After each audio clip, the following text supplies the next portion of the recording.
Hey guys, and welcome to another edition of Cooking a la Quarantine. I'm Jason, and today we're going to make Manhattan clam chowder. Now, for those of you that don't know what that is, that's the red stuff. So, before we get started, a couple of things. If you notice behind me, the lovely backsplash that my wife has put up, I'm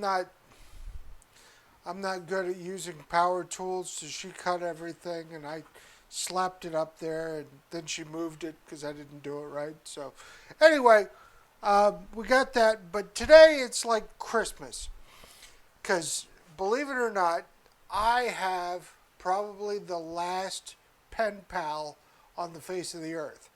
I've never met this guy in person, Gary Antley, but he's a great guy. He does leather and he does knife work. Now, he made these for me. They're keychain fobs. Well, I call them fobs. I don't know what the hell they actually are. But I'll sell those for $7 plus shipping. If you need any leather work done, you know, he does it all. Now, the moment we've all been waiting for, the official Cooking a la Quarantine, other side, Cooking a la Quarantine, cooking knife. Now, he even got this stamp thing. He did all the leather work.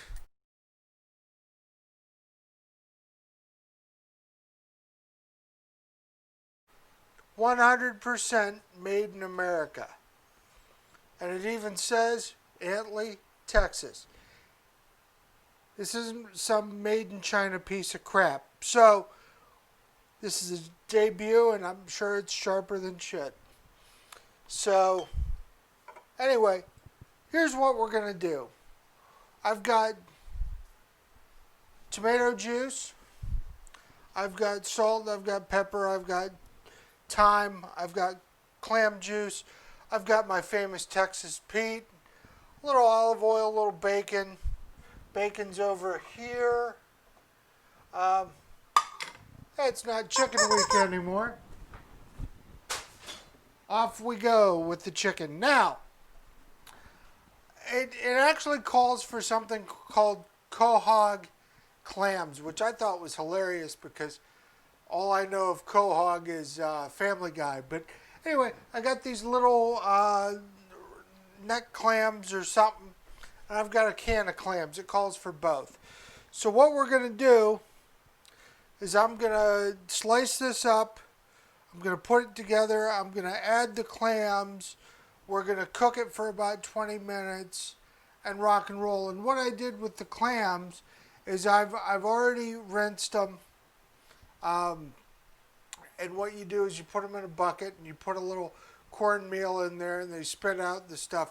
If you get them from like the beach, you know. I know some of you have been going down to the beach and everybody's like, "Oh, look, my clams. Oh, look, my crabs." Well, that's great. That's fresh seafood. Why not? But, so here we got some carrots. You know, we got regular carrots. Check this one out. This must have been a 3 Mile Island carrot. It's like 2 legs and an arm, and anyway, I'm just glad they don't throw them away because obviously the market is changing with supplies and, you know, misfits. Now let's check this out.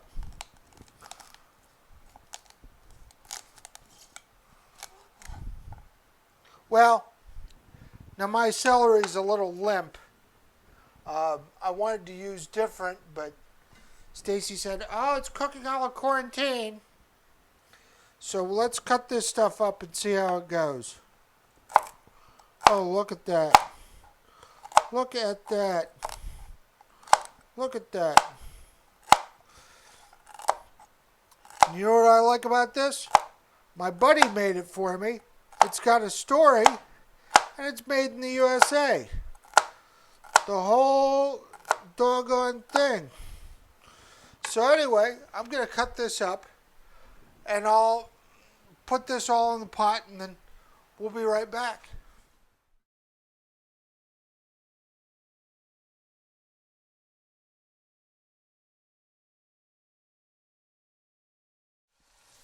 Alright, so I'm cooking these carrots and celery and onions until the onions are translucent. You're not going to brown this stuff. So you do that for about 5 minutes, and then we're going to add the herbs and spices, and it almost sounds like a KFC commercial. Herbs, spices, and tomato juice, and clam juice, and then potatoes. And then when the potatoes get soft, we add the clams. So we'll be right back.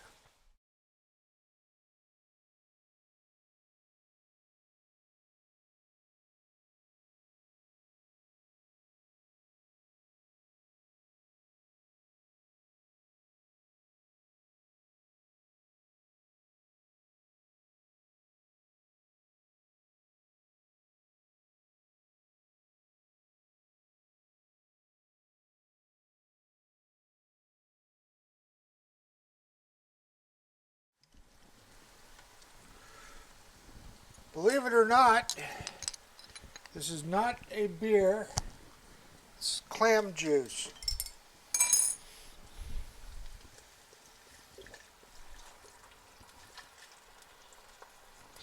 She's clammy, all right. About 12 ounces of tomato juice and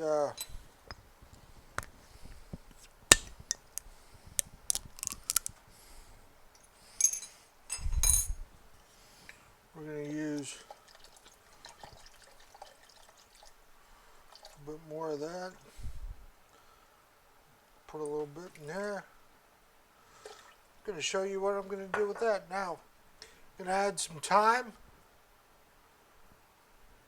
and 2 bay leaves. And then we're going to add the potatoes and cook it down for about 40 minutes. And then the guests of the show, the clams, go in for the last 5. Now what I probably forgot to mention was that we're not done renovating yet, because you can see the light switch covers and all that. Stacy wanted me to mention that so somebody's not like, what kind of, studio are you trying to run? Well, it's not a studio, it's my house, and it's our kitchen. And this isn't, it's not like we're going big time. This is, this is something that's been in the works. It just happened to fall in the middle of all this crap. So now we got the potatoes, and I'm going to put that on. I got to get the lid. And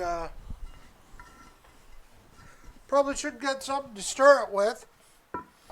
That'd be a good idea, Jason. So glad you thought of that. Yep. Genius. So, while I'm waiting for 45 minutes, why don't you guys meet me over here at the island, and we'll see what North Carolina has to offer today. So, the crazy thing about this journey we're on, and you're in it too, is that North Carolina produces so much stuff. Everybody always thinks their biggest thing is tobacco. Actually, it's sweet potatoes. And they're moving into uncharted territory. Like this stuff, Social House vodka, that's made in Kinston. And that's made from corn. So, North Carolina makes vodka. I've heard they make moonshine too, but I don't know anything about it. So I'm just going to add this little splash of vodka. I got some tomato juice. I got some clam juice. I got my world famous Texas Pete. I love this stuff. I got some Worcestershire sauce.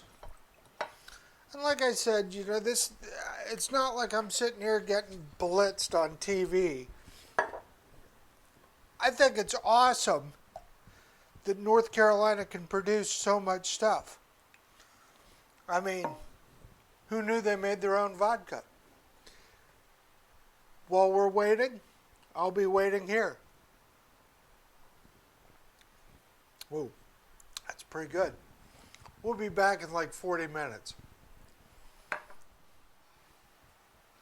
Before I got sidetracked with my tomato juice here, Patrick Robinette really saved this show. The night before he called me, we had decided we were going to pack it in because I just spent $40 and sent a care package to Stacy Faree for like 180 likes, and you know, I mean, what's it going to do? This guy called me up and he said, look, I want you to help showcase North Carolina stuff. And you know, we met for like 5 hours. It was crazy. And at the end of it, I said, thanks, but no thanks. He said, well, what do you mean, dude? I said, well, you don't want me. I'm not from North Carolina. And he laughed. And he said, well, I'm from Nebraska. So I guess this guy from Pennsylvania is going to show people from all over the place what North Carolina has to offer. And you know what? I've been here 18 years. I pay my taxes. I've educated your children. I think I can do it. I'll give it a shot. We'll be right back. All right, so this has been cooking for about 40 minutes until the potatoes get nice and soft. We're going to throw our clams in there. They've already been washed. Remember, if they don't open up, you throw them away. And this also calls for 1 can of canned clams. I'm not sure why, but you know, just follow the recipe. And what I'm going to do is I'm going to add a little bit more tomato juice. I guess about another 6 ounces according to this can. And if I gotta add a little bit more, so be it. This stuff will cook for about another 4 minutes, 5 minutes. We'll go from there.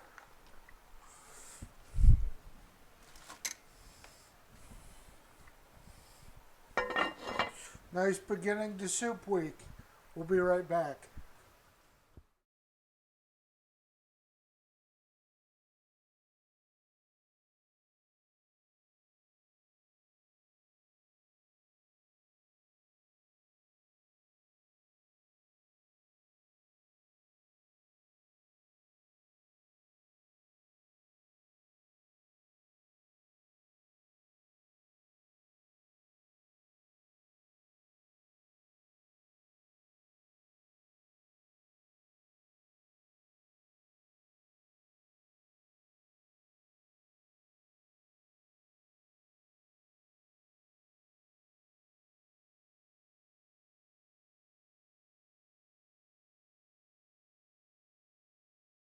Alright, so here's my clam chowder. I threw the clams in for 7 minutes. And you can see these things are wide open. If any of them don't open, throw them away because that means they're dead. And I've got clam chunks in here too, so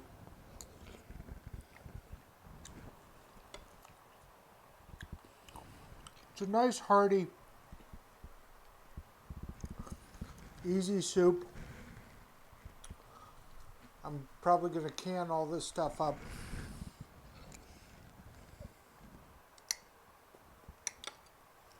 But if you look right there, I got a little clam meat.